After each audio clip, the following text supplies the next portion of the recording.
Hey everybody, Kelly coming to you. Of course, we are at West Haven. It is beautiful out here and we are talking about your stance, one of the most important fundamental things, Chris, with your golf swing. Exactly. You know, to set up to the golf ball correctly is one of the biggest things that I see on the driving range day in, day out that people don't do correctly.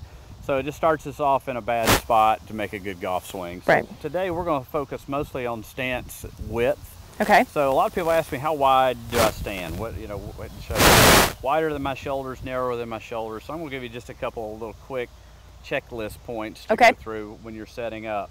So good rule of thumb that I use whenever I'm trying to determine my width of stance is if I take my stance and I simulate a follow through, what I want to make sure that happens, I want to make sure that my right knee can match up to my left knee when I follow through. Okay. So if I get too wide, if I demonstrate it too wide, when I go to my left side, you can see that my right knee now is trailing my left knee. Right. So it makes it just that much harder for me to get onto my left side. Gotcha. And as you worked with Matt early in one of our sessions, he talked about how important it was to get to our left side. So if we get too wide, it makes it very difficult.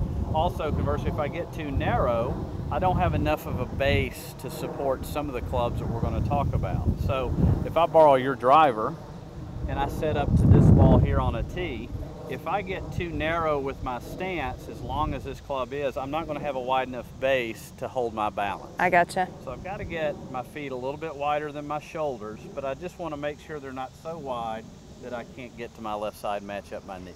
So really, it depends on whatever club that you have. Correct. The longer the shaft of the club, the wider the stance, and that makes perfect sense. Yeah, so if we go to the 6-iron, you'll notice I get just a little bit narrower because, again, the shaft is shorter. I don't have as wide an arc. I don't need as wide a base. But, again, I go through my checklist to make sure that I can match my knees up. So let's let you set up here. Okay. And just go through kind of the checklist. What I have, I've got a 9, so this is going to be a little bit shorter, right? Yep. And I usually will line up right here.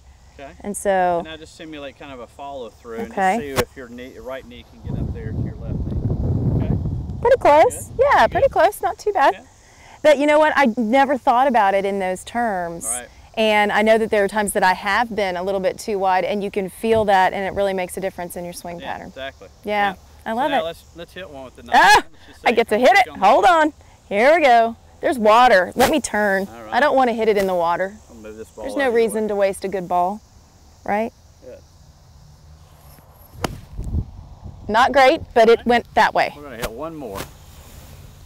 Maybe I need to get a little wider. Good follow through there. There we go.